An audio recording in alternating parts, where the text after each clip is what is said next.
की शादी हो रही हो और जलसे में जितने नौजवान लड़के आए हैं वो इनको देखने आए हैं कि देखें किससे करें शादी। कितनी मिसालें दे चुके हैं कलियाचक के इलाके में, जलसों में भी ऐसा लग रहा है। कितनी मिसालें मैंने दी, हालांकि नहीं देनी चाहिए, बहुत ही मिसाल, लेकिन करें क्या, देना पड़ता है। ऐसा लग रहा है जैसे एक कुतिया के पीछे 10-10 कुत्ते लगे हों। अल्लाह की कसम ये हाल है। अभी हम जब आए बाइक पे बैठ के, ऐसे जहां लड़की होंगी वहां जाहिर है शहद होगा और मधुमक्खी ना हो, हैं? लेकिन ये सब सुन और ये सब बातें बताओ तो हंसते हैं आप लोग। ये नहीं सोचते कि घूमने वाली हमारी बहनें हैं। कोई अपनी बहनों पे हंस रहा है। बेगैरती इस हद तक हो चुकी हमारी समाज की कि हमारी बहन, अरे हम आए हैं गांव के तो क्या हमारी बहनें नहीं आई हैं? हमारी बेटियां, हमारी बहनें घूम रही हैं लिपस्टिक लगा लगा के सड़कों पर, मर्दों के शाना बशाना खड़ी हैं और हम हंस रहे हैं। कोई अपनी बहनों की ओरियानियत और बेपर्दगी पर हंसता है, और अगर बेशर्मी हमारी इस हद तक बढ़ गई है कि अपनी बहनों की ओरियानियत और बेपर्दगी पर मौलाना जर्जीस की बातें सुनकर हंस रहे हैं, तो समझ लो ये कौम मर चुकी है, आईसीयू पर लेटी हुई है। इस कौम के अंदर रूह बाकी नहीं है, ये सिर्फ आईसीयू पर लेटी हुई कौम है। डॉक्टर कभी भी इस कौम को मरा हुआ घोषित कर सकता है कि मर चुकी है कौम।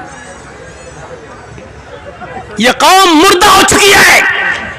जलसों में, जलसों के नाम पर जमा की हुई भीड़ में लड़कियों और औरतों के लिए बाजार बंद नहीं कराए जा सकते हैं, और जलसों में भी लड़कियां और औरतें शॉपिंग करती हुई नजर आए तो रूह निकल चुकी है इस कौम के अंदर से।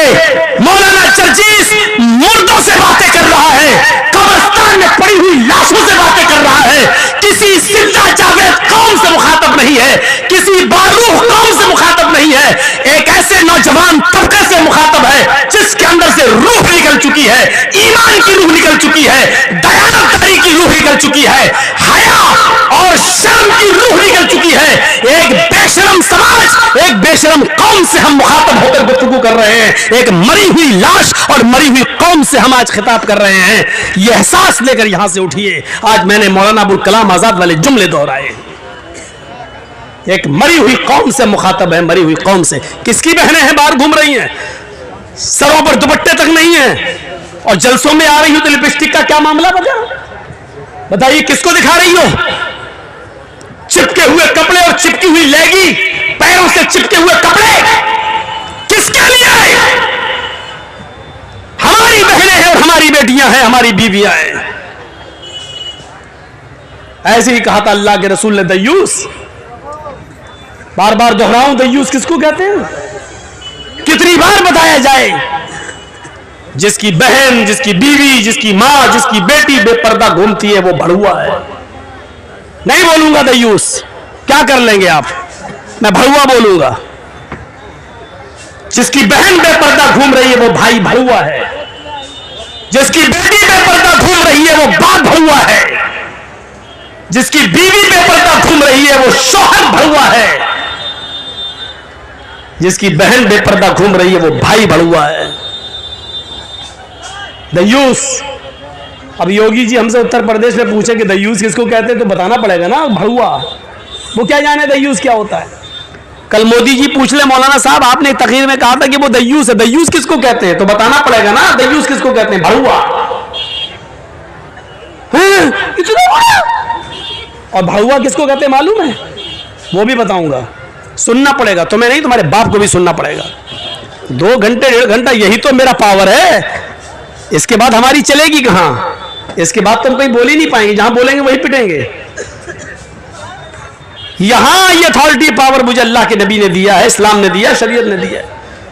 भड़ुआ कहते हैं उसे जिसने अपनी मां बहन बेटी को चकले पे बिठा दिया हो और उनसे जिना करवा रहा हो और उनकी कमाई खा रहा हो, इसको कहते हैं भड़ुआ।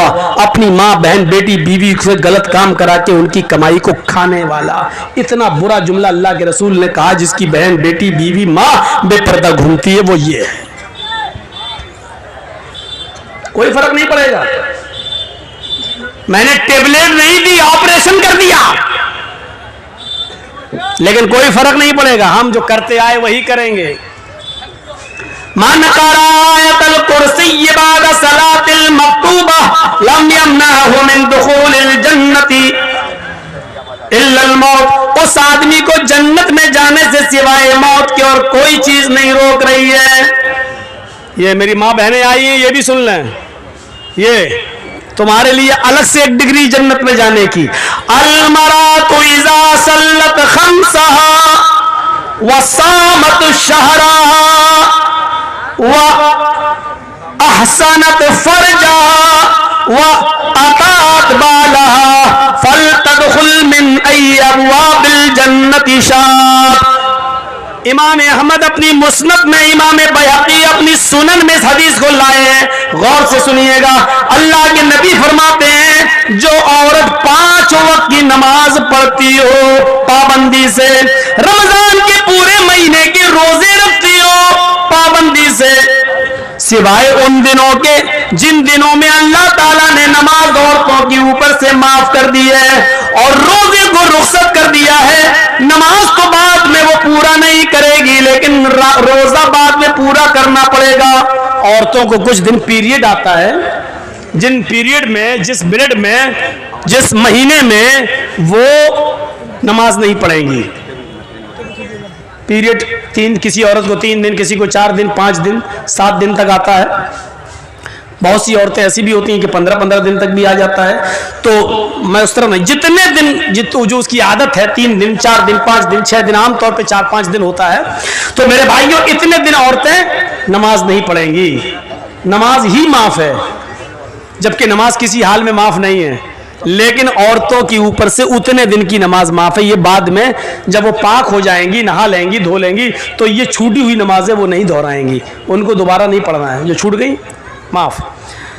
और रोजे के महीने में अगर उनको पीरियड शुरू हो जाए, जैसे मान लीजिए आपके यहाँ 5:30 पर, एक मिसाल दे रहा हूं, मत कहिएगा कि मौलाना साहब 5:30 ने, हमारे यहाँ तो 6 पे हो रहा है, मिसाल मत दीजिएगा, एक मिसाल दे रहा हूं। 5:30 बजे अगर आपके यहाँ रोजा इफ्तार होता है, 5:30 पे टाइम है, और किसी औरत को 5:25 पर महीना शुरू हो गया, पीरियड शुरू हो गया, तो ये रोज़ा पूरा का पूरा उसका जोड़ा नहीं जाएगा, रोज़ा ख़त्म।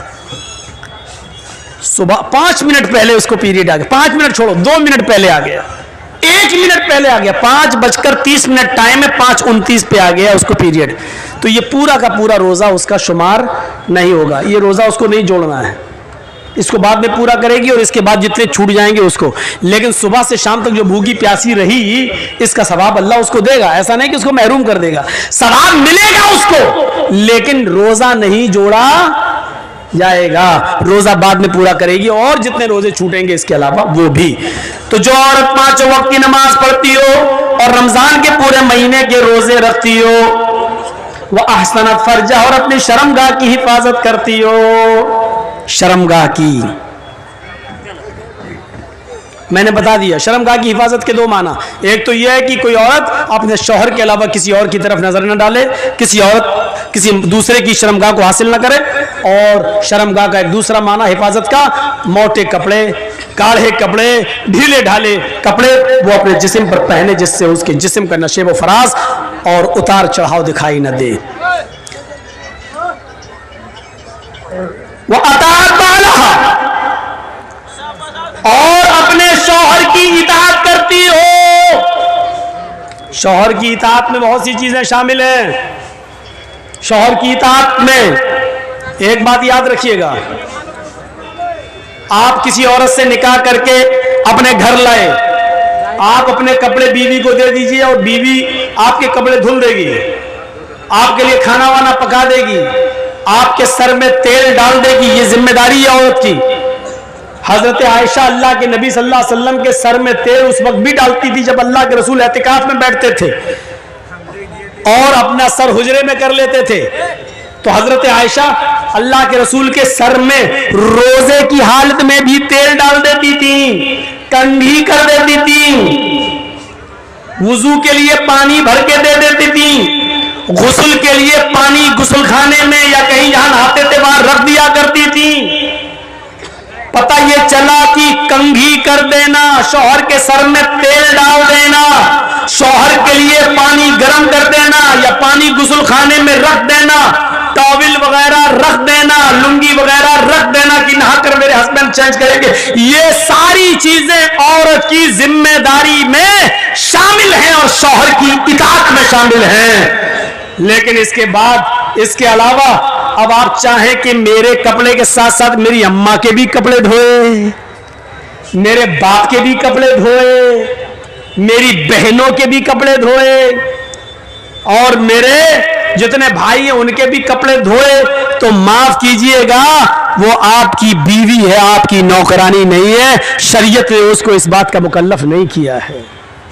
प्यार से चाहो तो कुछ भी काम ले लो औरत से, लेकिन अगर आप हुक्म चला कर लोगे तो सुन लो, शरीयत ने ससुर के कपड़े धोना औरत पर की जिम्मेदारी में शामिल नहीं किया है, सास के कपड़े धोना जिम्मेदारी में शामिल नहीं किया है। वो तुम्हारे बच्चे को दूध पिला देती है, ये भी बहुत बड़ी बात है। अगर वो चाहे तो तुमसे दूध पिलाने का पैसा भी ले सकती है। बेटा तुम्हारा, बच्चा तुम्हारा, हम दूध पिला रहे हैं तो हमें पैसा दो, इतना महीना दो, और आपको देना पड़ेगा।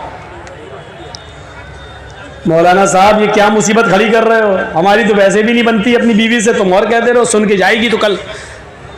पूरा खर्चा अगर आप अपनी बीवी को नहीं देते हैं तो बीवी को इजाजत है कि वो आपकी पैंट की जेब में से उतना ले सकती है जितने में उसका और उसके बच्चों का खर्चा चल सके। आपको बताए नहीं, इसको चोरी में शुमार नहीं किया जाएगा, वो चोर नहीं लिखी जाएगी।